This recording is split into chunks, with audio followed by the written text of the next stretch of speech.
सुलझाएंगे, means simplify करेंगे, ठीक है। So let's see. Hello friends, welcome back to the Diksha की क्लासेस। और जहां पर आज हम कक्षा 10वीं की गणित के अध्याय 8 को जारी रखने वाले हैं और देखने वाले हैं प्रश्नावली 8.1 के क्वेश्चन नंबर यानी कि प्रश्न क्रमांक चौथा को। कहने का मतलब from class 10th math we will continue to chapter number 8 and see question number 4 from exercise 8.1। So without wasting time let's start question number 4, जो कि है गिवन 15 cot a बराबर 8 इक्वल्स टू 8। मतलब कहने का कि यदि 15 cot यानी कि 15 cot a बराबर कितना दिया है 8 हो, तो हमें क्या करना है, find sin a and sec a। तो sin a और sec a का मान ज्ञात करो।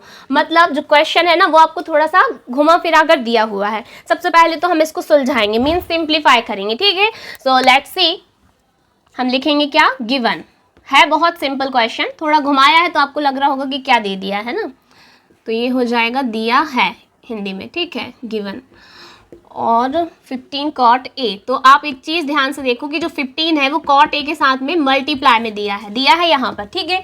अभी इधर मल्टीप्लाई मतलब कि गुणा में, और इस साइड आएगा तो कैसा, डिवाइड में मतलब कि भाग में चला जाएगा। तो cot a बराबर हो जाएगा 8/15, मतलब कि 8/15। अब हो गया नहीं, ये पिछले क्वेश्चन की तरह हम फिर से आ जाएंगे कौन से वाले कॉन्सेप्ट पर, समकोण त्रिभुज वाले यानी कि राइट एंगल ट्राइंगल वाले। जैसा कि मैंने आपको कहा था कि जो हमें फाइंड आउट करना है, ये क्वेश्चन जिस फॉर्म में दिया है, तो मतलब कौन से कोण के फॉर्म में दिया है हमको, ये ए के। तो हम ए जो है वो कहाँ लेंगे, सबसे पहले समकोण त्रिभुज बना के हम यहाँ एक छोटा सा समकोण त्रिभुज बनाएंगे, और ए जो है जिसको हमें फाइंड आउट करना है, हमेशा उसको परपेंडिकुलर यानी कि लंब के सामने लेते हैं। तो ए इधर आएगा, बी हम फिक्स कर लेंगे यहाँ समकोण त्रिभुज, कोण मतलब, और ये हो जाएगा सी, ठीक है। ये हमारा समकोण त्रिभुज ए बी सी हो गया। अब इसमें सबसे पहले तो हम देखेंगे कॉट ए। तो कॉट ए के लिए आपको करना कुछ नहीं है, लाल कक्का याद करना है। तो हम यहाँ लिख लेंगे कि लाल, इधर साइड में लिख लेते हैं ताकि आपको भी समझ में आए, लाल कक्का। कहने का मतलब पी बी पी अपॉन ये हो जाएगा एच एच बी, ठीक है। आधार मीन्स बेस, ठीक है। तो अब हमारे पास देखिए, जैसे कि ये जो है, ये फर्स्ट होता है साइन, फिर होता है क्या, कॉस, और फिर होता है ये टेन।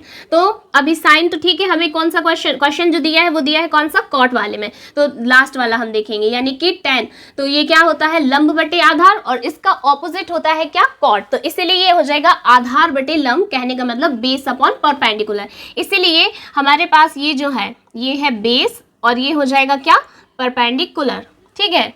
ओके, तो अब ये होगा हमारे पास में कहने का मतलब यहाँ हिंदी में हो जाएगा आधार बटे लंब, ठीक है,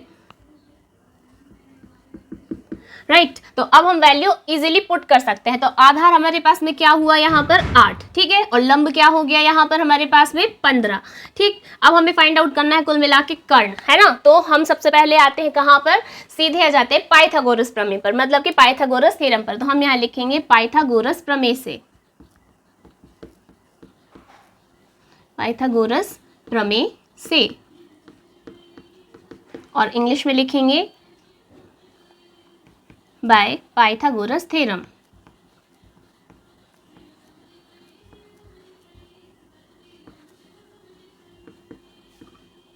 यहाँ मैं शॉर्ट में लिख देती हूँ, ये बन नहीं रहा है, ठीक है। Pythagoras theorem. अब पाइथागोरस थ्योरम होती है क्या, कर्ण का स्क्वायर यानी कि वर्ग। तो ये हो जाएगा AC का स्क्वायर, मतलब कहने का लंब का वर्ग, यानी कि BC का स्क्वायर प्लस ये हो जाएगा AB का स्क्वायर, ठीक है। अभी AC का स्क्वायर, सबसे पहले AC की कोई वैल्यू है क्या हमारे पास में, नहीं है, तो हम इसको यहीं ऐसा ही छोड़ देंगे, जो है हम उनके मान रखते जाते, मतलब कि वैल्यूज पुट करते जाते। BC की वैल्यू हमारे पास में यस, तो हम यहाँ 15 का स्क्वायर लिख देंगे यानी कि 15 का वर्ग, और फिर AB का स्क्वायर मतलब कि AB का वर्ग ये हो जाएगा 8 का वर्ग मीन्स स्क्वायर। अभी इनका स्क्वायर खोलेंगे तो 15 ही 15 होता है 225, मतलब कि 15 का आप स्क्वायर खोलते हैं तो ये होता है 225, ठीक है, और 8 8 जार होता है 64। अभी आप इनको ऐड करिए, तो ऐड करने पर ये आएगा आपका कुछ, ये आएगा 289, ठीक है। और जो 289 है इट इज स्क्वायर रूट, सबसे पहले तो इसका स्क्वायर हटेगा, है ना, AC का, तो ये लग जाएगा इधर स्क्वायर रूट, ठीक है।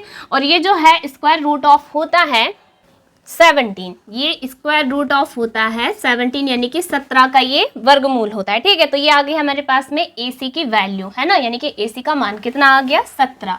तो अब हमें करना कुछ नहीं है, बस हमें सिंपली साइन ए और sec ए की वैल्यू फाइंड आउट करनी। तो साइन ए होता है, हम यहाँ लिख लेते हैं कि साइन ए बराबर, सबसे पहले इधर थोड़ा सा बॉक्स बनाते हैं, फिर लिखते हैं साइन ए बराबर, साइन ए है जो वो होता है क्या, लंब बटे कर्ण, है ना, लंब बटे कर्ण मतलब कि परपेंडिकुलर अपॉन हाइपोटेनियस, और लंब क्या है हमारे पास में 15 और कर्ण कितना आ गया हमारे पास में 17। तो ये आया फर्स्ट आंसर। ठीक है, यही हमें फाइंड आउट करना था। अब हम आते हैं sec ए पर।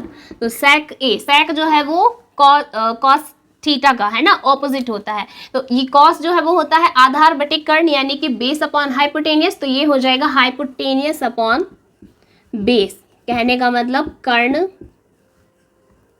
अपॉन आधार। ठीक है, अभी वैल्यू पुट करिए, तो कर्ण की वैल्यू हमारे पास में 17 और आधार की वैल्यू है कितनी 8। तो ये आ गए हमारे दोनों आंसर। तो मेरे ख्याल से आपको क्वेश्चन समझ में आ गया होगा। कुछ नहीं है, बस सिंपल सा वही कॉन्सेप्ट हमारा चलता आ रहा है, समकोण त्रिभुज वाला, पाइथागोरस थ्योरम वाला, और उसके साथ साथ जो हम लोग यहाँ पर कोण लेके चल रहे थे ना, कोण सिलेक्ट करना, बाकी तो आप लोगों को बहुत अच्छे से पता है। तो और अधिक जानकारी के लिए बने रहिए विदीक्षा की क्लासेस और देखते रहिए मेरी सारी old videos, and don't forget to subscribe my channel and share videos with needed people. Thank you so much.